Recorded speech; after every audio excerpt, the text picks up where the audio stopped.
In this video, we are going to discuss the components of a vector. As you can see in the diagram below, we have a vector A that is drawn in this x-y coordinate system. Now, any vector can be represented into its component vectors. A component of a vector is what we call mathematically the projection of a vector along its axes. As an analogy, we could say it's kind of like as if there was let's say there was a light here, and let's say it was like shining straight down. So there's light emanating from here and going straight down, and this right here is like a branch of a tree. So as the light shines straight down, the branch would cast a shadow right along the ground, and we would call this the x component, the projection of the vector along the x-axis. We're going to label this x component vector as A with a subscript x. And we'll put a vector sign above it because that's the component vector. Now imagine if we had the light now over here and it was shining out this way horizontally. So it's shining out this way towards the branch, and again the branch would cast a shadow now, but along the wall. The projection of vector A along the y-axis is known as the y component, and we're going to label that as A sub y as the component vector along the y-axis, or the y component. Any vector A can be decomposed or broken up into its components. And technically we can get 3 dimensions, but most of the problems that we solve in this class are in 2 dimensions. So we can represent vector A here with an x component and a y component. And if you add up ax plus ay graphically, you will get vector A again.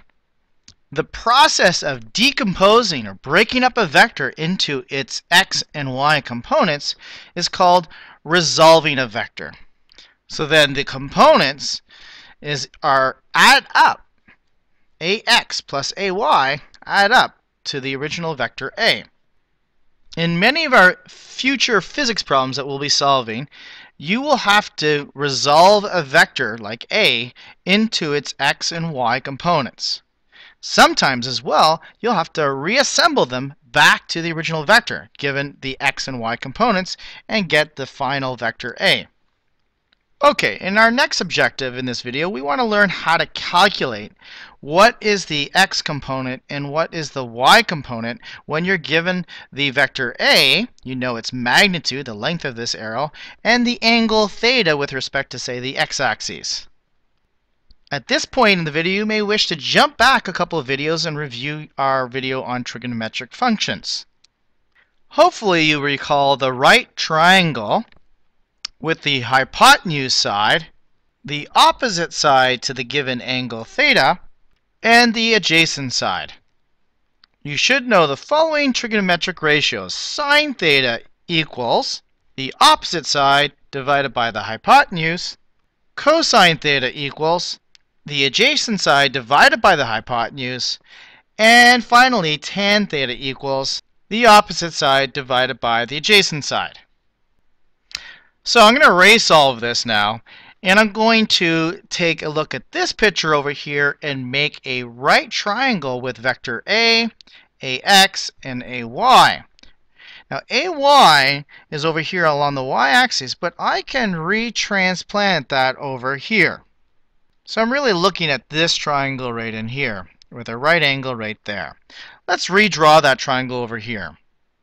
So there's vector A along the hypotenuse, and the 2 other sides, a sub x and a sub y, component vectors along the x and y axes.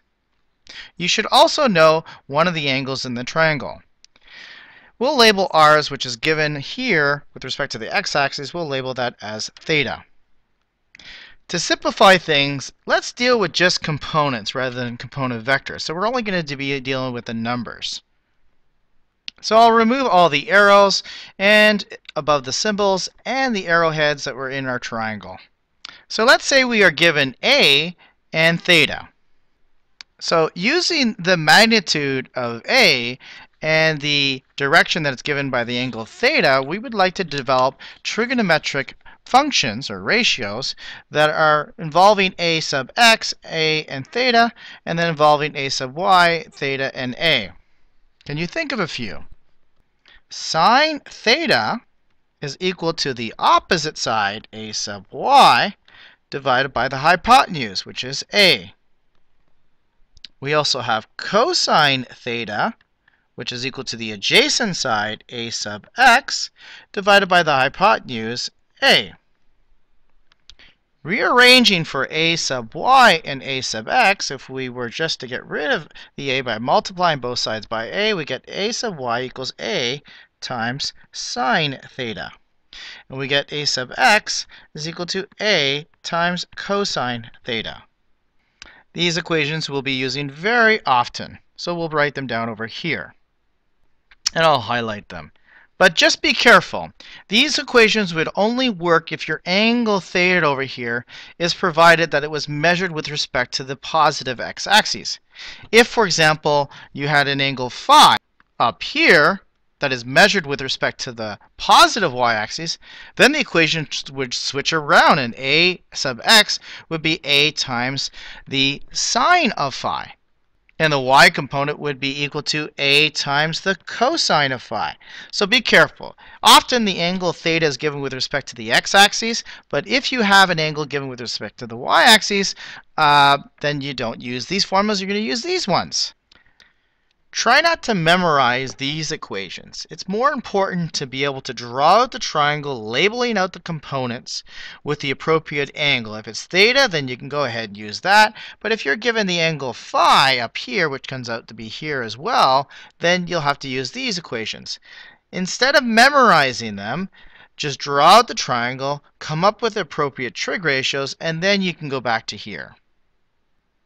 Another important point that I should mention is with regards to the correct sign of each of the vector components.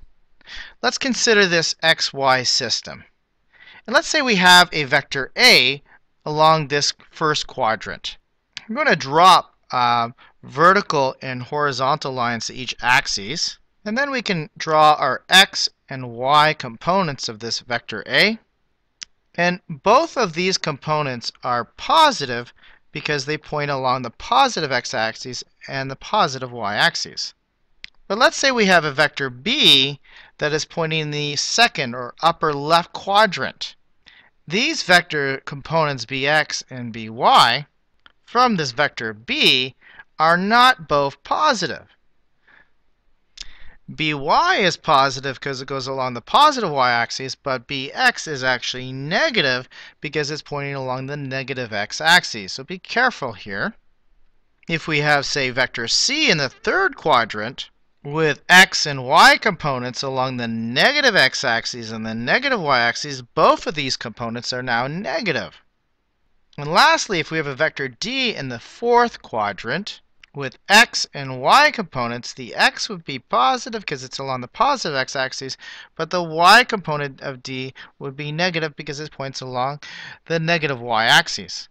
So be careful to indicate the plus and minus signs. In fact, when we get into adding vectors by components, I always advise to show all the signs, even if they're positive, let a plus in front of them so you don't make that mistake. That's one of the most common mistakes that people make, is putting the appropriate sign with the component based on where they are in the quadrants. So just as we need to know how to resolve a vector like A into its x and y components, you also need to go in the opposite direction and find the magnitude of vector A and the angle theta that is given with respect to the x-axis in this case. So you can see we have a nice rectangle or parallelogram, and we have AY and AX here. We redraw the triangle. We have x and y components. And how would we find out the hypotenuse side of this triangle? Hopefully you're thinking, that's the Pythagorean theorem. A is equal to the square root of AX squared plus AY squared. Remember, Pythagorean theorem says c squared equals a squared plus b squared. Similarly, if we need to find out angle theta, if we know the x and y components, you also know another trig ratio, tan theta, which is equal to the opposite side, a sub y, all over the adjacent side, a sub x. So if you're looking for the angle theta, you could use the inverse tan, which of ay divided by ax. So I'm going to highlight these formulas because you'll be using these quite often. Once again, be careful because this is only finding the angle that is with respect to the x-axis. Always draw out your triangle, label everything, and then work using the trig ratios to figure out the appropriate things. Okay, now you should be ready to tackle on your first problem involving components, example number 6.